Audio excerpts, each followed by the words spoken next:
Hello and welcome to Money and Impact. I'm your host, Suzanne Caldeira. I'm a mortgage lender. I've been in lending for the past 23 years. So the money name of the title of the show is because I deal with money and so many different aspects of money and how it can affect clients as well as viewers that are watching. And the other name is Impact. And there are so many people throughout the course of my life and career that have impacted me. And as you've been watching these shows, you've seen some pretty impactful people. My guest today is Dianna Shaw, who is a senior care advisor and someone that I find extremely impactful, but who's also going to give some amazing money tips. Dianna, thanks for joining. Thank you for having me today. The reality of the situation is we're all getting older every day. My area of interest, both personally and professionally, is supporting caregivers as they take care of their senior family members, and sometimes friends become family. And oftentimes we find that the ability to care for people, let's be honest, involves finances, that good financial decisions has a major impact on people's ability and avenues available to them in caring for seniors or people with disabilities, but more often than not, we're living longer, which has its own host of challenges, and coaching people on how to handle those challenges is something that I find impactful and very rewarding. And what drew you into this industry, into senior care? Good question. I got into the senior care industry in part because, like many of us, I loved my grandmother. She was so cranky. And the more I started working in that population, I really fell in love with it and never left. So I've been in the senior care industry for more years than I would like to admit. But what keeps me going is the reward that I get back. People are very grateful. Family members often say things to me like, I don't know how I would have done this without you, and you can't put a price on that. No, you really can't. And it's overwhelming because there's a lot of decisions that family members need to consider. And how did you come up with, let me go in this direction to become a champion for people that need help? Yeah, good question. So I became a senior care advisor and developed my small business because I would actually advise people for fun on how to support their seniors living in the community. Because I had worked in the industry in various and assorted situations, nursing homes, assisted living, healthcare insurance, quality consulting. For fun, people would call me and just be like, can I treat you to a coffee and, pick your brain? And I was finding myself really wanting to do more and more of that. So I opened up this boutique firm of senior care advising where people contact me because the navigating senior care is very siloed. There's not a single system. It's not something you can just Google and get the recipe for, in part because families often want to care for their seniors in a way that reflects their individual family values, their parents' values, their grandmother's values, and you can't easily match that value proposition with services unless you know what's available. So my goal is to match the values, the situation with the service, and uncovering a menu of services and giving people choice and having family members be fully informed healthcare consumers is the key to a successful outcome. Navigating very big financial commitments like an assisted living for a family member, that's a huge expense. And if for some families they want a big, beautiful building, very hotel style, some families want something small, something homey. Doesn't have to be fancy. They want it based on location. So there's no one size fits all, and there's no right or wrong answer. like yourself in the mortgage industry, you often are privy to very private information, financial situations, good decisions, bad decisions, and the ability to take that as simply information with no judgment is something that we have in common. Same thing. Some families don't get along. Sometimes there's baggage between the adult child and the senior. There's no need to think of that as a barrier to caregiving. You can caregive for somebody without necessarily, with some boundaries, and being an advisor and understanding what those boundaries are, I can still help you navigate. Oftentimes, I get called into situations because of just physical distance. The senior may be in New England. The adult child and primary caregiver could be on the West Coast. And I offer services to be an intermediary, a communicator, someone familiar with the local landscape that a person living on the West Coast wouldn't have access to.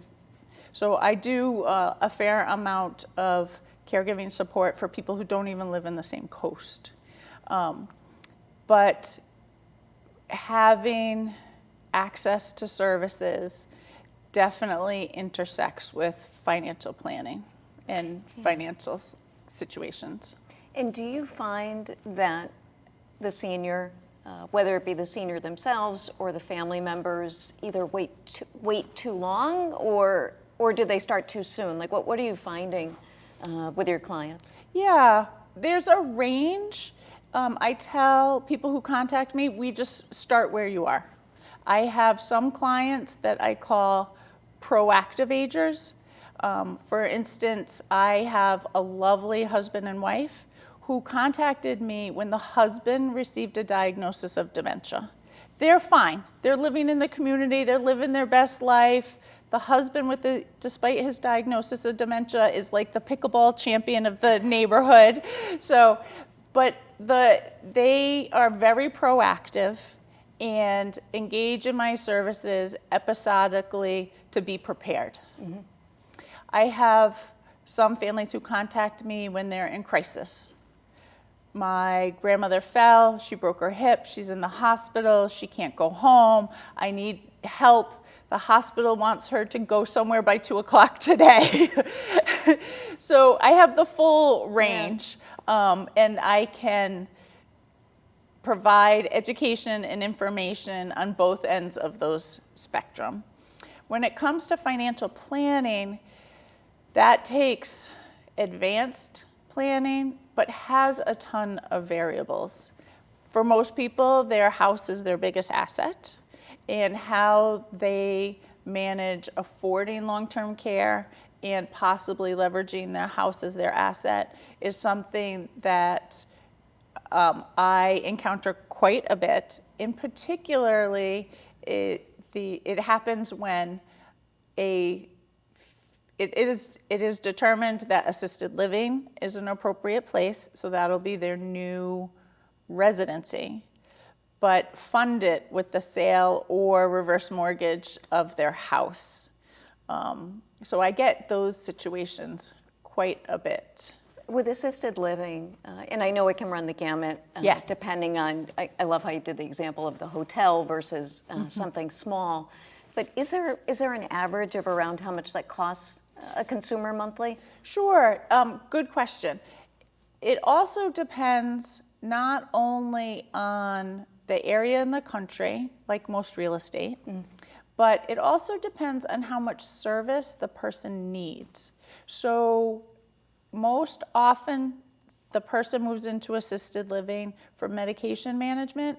That's the number one personal health care service that most assisted living clients move into a community for their medication management services. So if it's just rent with medication management only, it can be as affordable as $2,500 a month, and it can be as expensive as $12,000 a month. So on one hand, you have low income senior housing, assisted living, often semi-subsidized through almost, some people are familiar with like Section 8 housing or HUD housing, is available for seniors. Oh. Yes. So on that end, you have, it's income adjusted, and it generally runs in the same price range as people's average Social Security check. So around, I tell families around $2,500. All the way to the big hotel, concierge style. It's like a cruise ship on land, and that can be starting rate $7,500 to $10,000 a month. On the upper end, you see it a lot in urban settings. Boston has some very high end. Florida has some high end. In the more rural areas, you tend to see what I call like group homes for seniors. It's more shared living situations, and those are more common in the middle America and some of the more rural areas. Now, with long-term care, it's not always common that people have that. That's been my understanding, or am I right? Long-term care insurance? Yeah. Yeah, good question. I actually took a phone call from an adult child, a son, yesterday about long-term care insurance as he was contemplating moving his parent into assisted living. And just like homeowners insurance, there's a lot of caveats. You have to read your policy. You have to understand when it kicks in and why it kicks in. So just like if a tree hits your roof, they're just not going to show up and hand you a check. Same thing. You can't just call the long-term care insurance and be like, I'm moving my mom tomorrow, send me a check. A lot of parallels. You have to apply. There's usually a waiting period. You have to provide medical records. Oftentimes these days, the long-term care insurance will send a nurse to verify those medical records, and then they make a determination.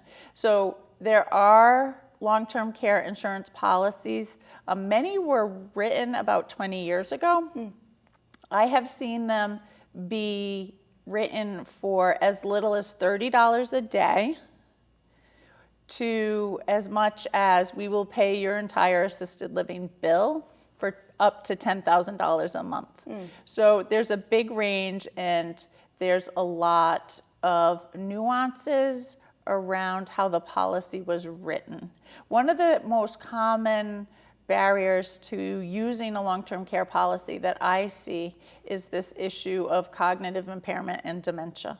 Many of the policies were written based on health care, physical needs, physical impairment, whereas these days, the biggest life-changing diagnosis for people over the age of 80 is a diagnosis of cognitive impairment or dementia, and that is a little more difficult for long-term care policies to navigate because it just wasn't as much as a thing back then.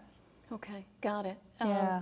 What do you find has been some of the biggest challenges in the whole landscape and in starting this business?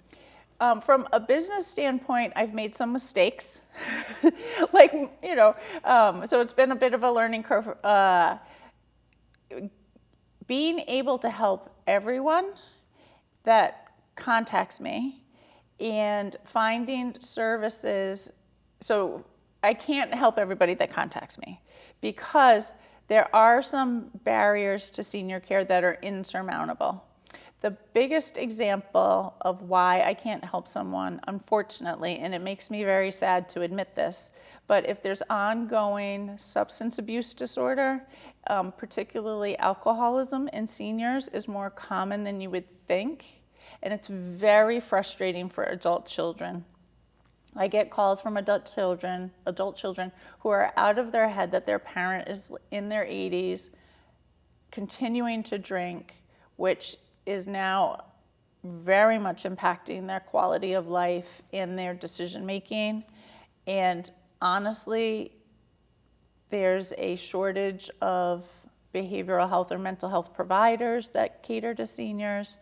And often my advice is for the adult child, join Al-Anon, get some support, work on what boundaries you can set with your senior, because oftentimes you're not going to change the senior's behavior at this point.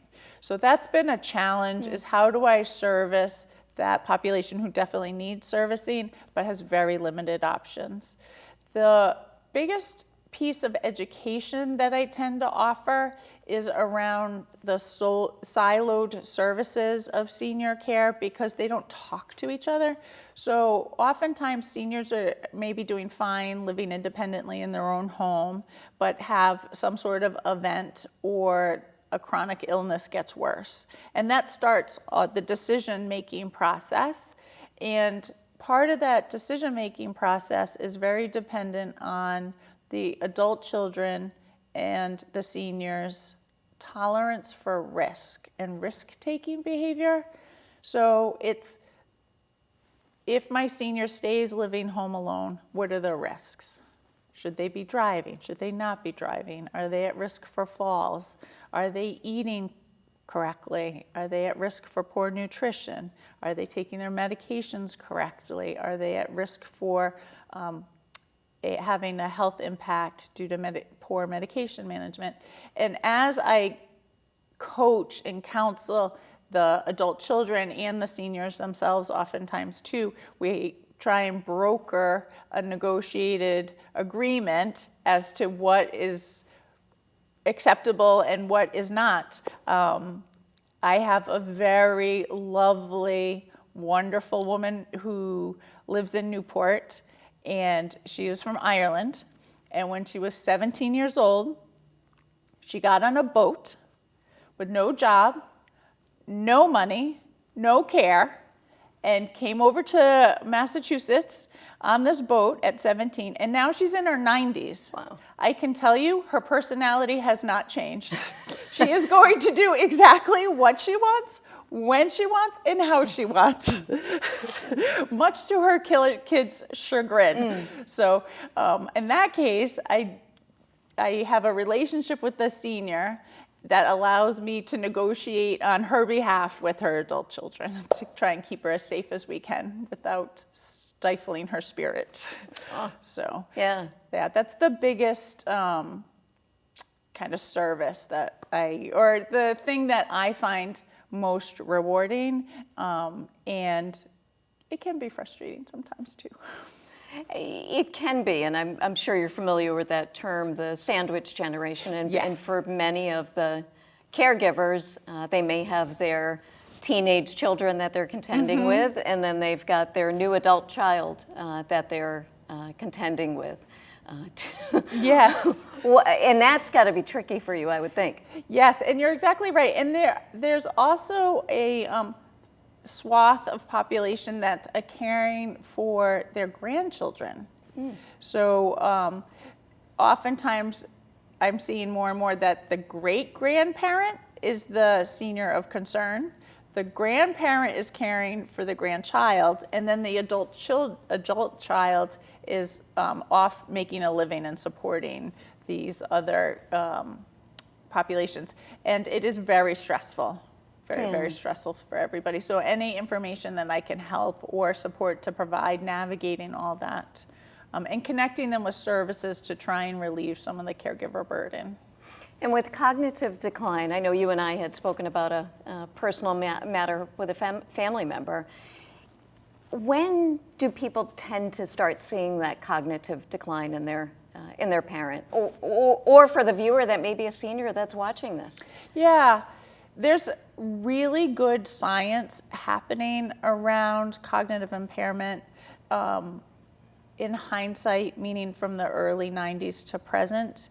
The science community has gotten a much better handle on diagnosing. There's a lot of debate on whether we're seeing more cognitive impairment because we're living longer, or are we getting better at diagnosing it? Who knows? Maybe by the time we're there, they'll have figured it out. But cognitive impairment can be noticed, often very subtly in the beginning, and its symptoms can increase over time. That timeline varies per person, and that timeline also varies depending on the type of cognitive impairment. But most often, People come to me because some decisions need to be made, oftentimes around safety.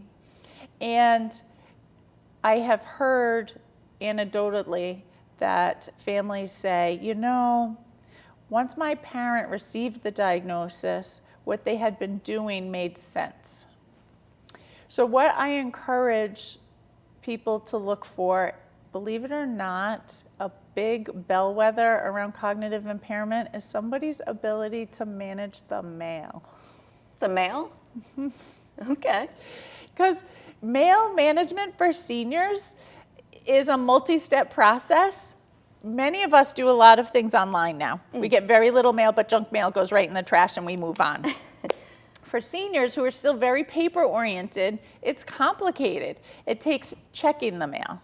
It takes sorting the mail. It takes, is this junk mail? Is this a bill? Does this need follow-up? It's reading the mail. It's not losing the mail. It's responding to the mail. I mean, I'm exhausted just explaining this. So if you have any type of executive functioning impairment, those steps get screwed up. Okay. So oftentimes I tell adult children to start going online with anything that comes in the mailbox, because that's also how seniors get scammed.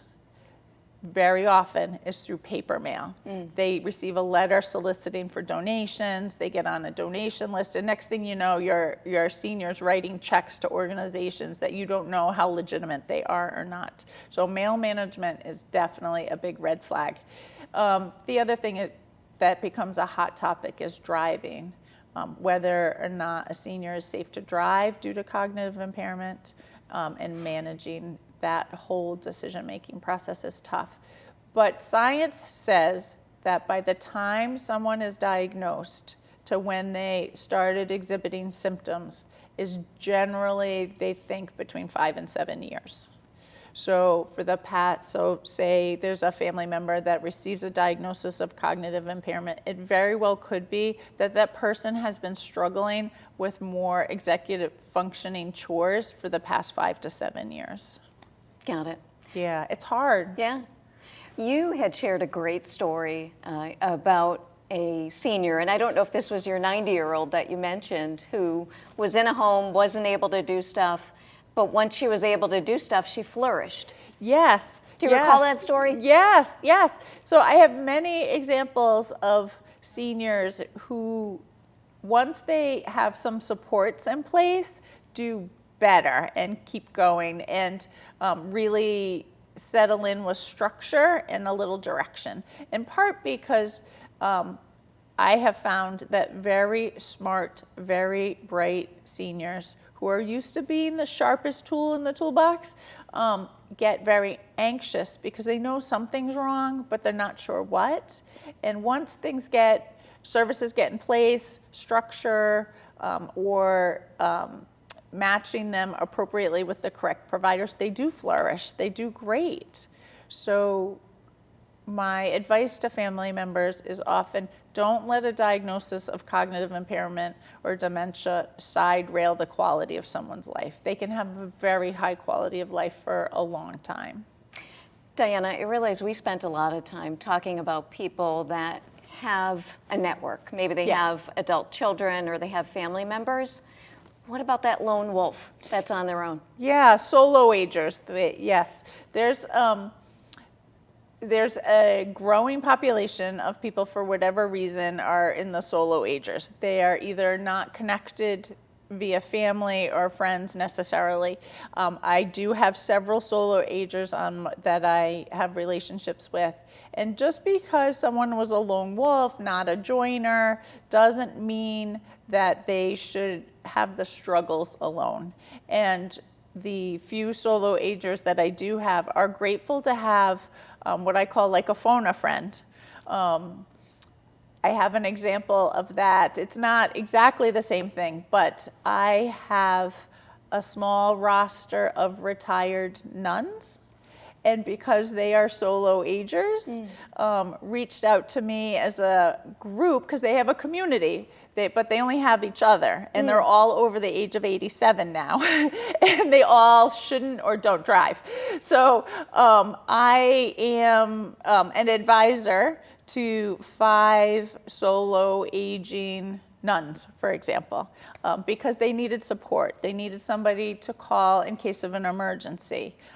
They need occasional advice over what to do next, or what I can facilitate ensuring that they have a high quality of life, even though they're very independent natured and are used to not having a lot of support in family because they are the true solo agers.